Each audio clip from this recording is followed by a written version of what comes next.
Ashama harka fuuni daawwattootaaf dhaggeeffattoota Finfinnee Maltiimiidiyaa.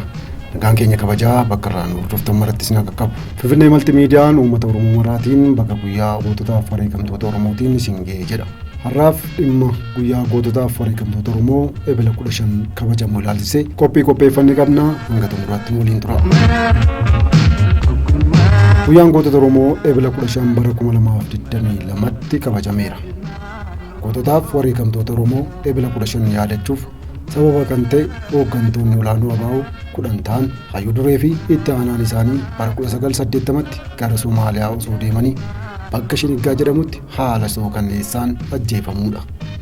Ebila 15 guyyaa gootota Oromoo jedhamee kan moggaafame bara 1984tti koreen giddu galeessaa ABO dirree ba'aa ture walgahii godhe irratti murtee dabarseen jechuun hayyuu dureen duraanii adda bilisummaa Oromoo dhiyeenya du'aan boqotan obbo Galaasaa Dilboon dubbatanii turan.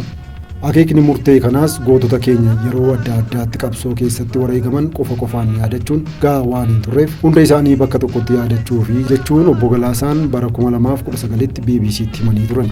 Guyyaan gootota Oromoo ABO keessatti ayyaaneffamuu erga eegalee seenaa waggoota 40 kan qabu ta'uutu himama. Seenaa ABO keessaa akka hubannutti guyyoota waggaa tokko keessa jiran keessaa ebilli 15 guyyaa gootota Oromoo jedhamee waan moggaafamee fi waan ayyaaneffamuu eegaleef qaba. Ebila 15 bara 1980 keessa ture. Hooggantoonni ABO durataa fi itti aanaa dabalatee dirqama qabsoo bilisummaa Oromoof imalarra osoo jiranii kan wareegaman. Gootawwan hooggantoonni ABO wareegamuu duwwaa osoo hin taane dhiiga isaaniitiin tokkummaa uummata Oromoof xurree taraaranii kan kufan guyyaa dhuma kana ture. Ilmaan Oromoo hedduunis xurree gootonni kun saaqanirra bu'uudhaan bilisummaa uummata Oromoo mirkaneessuuf wareegama hedduu kaffalan. Har'allee dhalooti haaraan imaanaa gootota kanaa bakkaan ga'uu irratti wareegamaa jiraachuu mul'isu maxxansooti guyyaa gootota Oromoo ebila 15 bara 2022 kabajamee oole ilaalchisuudhaan maxxanfaman.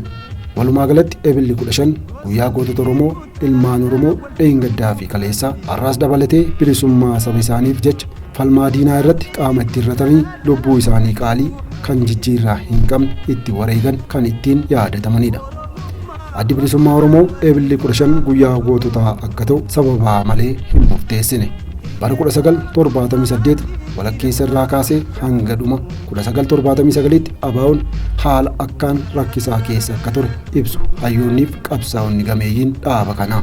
Yeroon kun jedhu hayyoonniif qabsaa'onni gameeyyiin yeroon kun yeroo lolli Somaaliyaa fi Itoophiyaa dhumatee waraanni Ziyaad Baaree ari'amee bahee mootummaan Dargii humna ABO kan reef ijaaramaa jiru dhabamsiisuuf duula walirraa hin cinne yeroo itti bobbaase ture.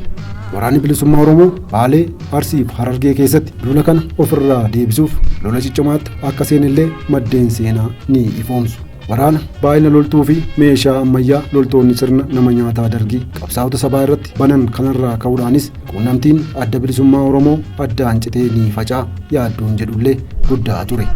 Haa ta'u malee qabsoon haqaa yoomuu waan injifatuuf gootonni waraana bilisummaa Oromoo duula Dargii ofirraa qolatanii amajji tokko bara 1980 walitti dhufanii ayyaana guddaa ayyaaneffatan. Injifannoo karaa waraanaan argames karaa jaarmayaan itti fufuuf hooggantoonni ABO Arsii, Baalee fi Harargee keessa jiran baatii bitootessaa keessa walitti dhufan. Hooggantoonni ABO biyya alaa turanis mootummaa Somaaliyaa waliin hariiroo uumuudhaan bara 1980 keessa waajjirri ABO akka Moqaadishootti banamu godhanii turan. Haala mijataa kanatti dhimma ba'amee hoogganooti biyya keessaa fi ala jiran qaamaan wal arganii dhimma jaarmayaa dhaabaa irratti murtii irra ga'uun akka barbaachisu hubatame. Kanarraas kan ka'e hoogganoota yeroos dirree turan keessaa jilli tokko kan durataa fi itti aanaa durataan keessatti argaman akka Moqaadishoo deeman murtaa'e. Akka kanatti jaallan namni 10 jechuunis Jaal Barisoo Wabee yookaan Magarsaa Barii, Jaal Gadaa Gammadaa yookaan Damisee Tacaanee, Jaal Abbaa Xiiqii yookaan Abboomaa Mitikkuu, Jaal Durii Barii yookaan Higgazuu Bantii, Jaal Falmataa Caccabsaa yookaan Umar, Jaal Faafam Daayyoo, Jaal Irranaa Qacalee yookaan Obbo Dhiinsaa, Jaal Dhaddacha Boroo, Jaal Daddacha Mul'ataa, Jaal Marii Galaan gara Somaaliyaatti socho'an. Jaallan kunneen imala isaanii itti fufuudhaan gammoojjii Ogaaden bakka Shiniggaa jedhamu yeroo ga'anitti haalli isaanii eeg isaan mudate. Bakka kana humni waraana Somaaliyaa irraa hafee biyya saamuu fi jeequu shiftaatu ture. Jaallan kun osoo hin beekin harka waraana shiftaa bu'an. Waraanni Somaaliyaa kun jibba guddaa adda bilisummaa Oromoo fi uummata Oromoo irraa waan qabuuf jaallan keenya guddaa hiraarse. Uffata irraa baafatee paantii duwwaatti hambise. harka duubatti hidhee reebuun miidhaa qaamaa guddaa irraan ga'e.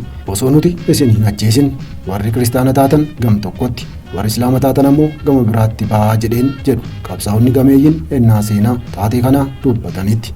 Qabsaa'onni gameeyyiin kunneen itti fufuudhaanis jaallan hoogganoota dhaabaa garuu nuti Oromoo amantiif gosaan adda hin baanu jedhanii didani.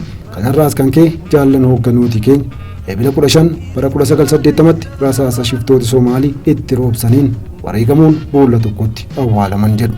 Tokkummaan uummata Oromoo amantiif gosaan kan adda hin baane ta'us dhiigni jaallan keenyaa ni mirkaneessa. Jaallan qaalii sabaa ta'an kun boolla tokko keessatti awwaalamuudhaan Oromoon tokkummaan isaa amantiif gosaan kan adda hin baane ta'uu mirkaneessaniiru jedhu qabsaa'onni gameeyyii kunneen. Addi Bilisummaa Oromoo yookaan ABO'nis sababa kanarraa ka'uudhaan Ebila 15 guyyaa gootota Oromoo jedhee moggaase. Guyyaan yaadannoo gootota Oromoo biyya keessatti ifatti kan kabajame bara 2019 waltajjii isteediyamii Ambootti qophaa'e irratti ture.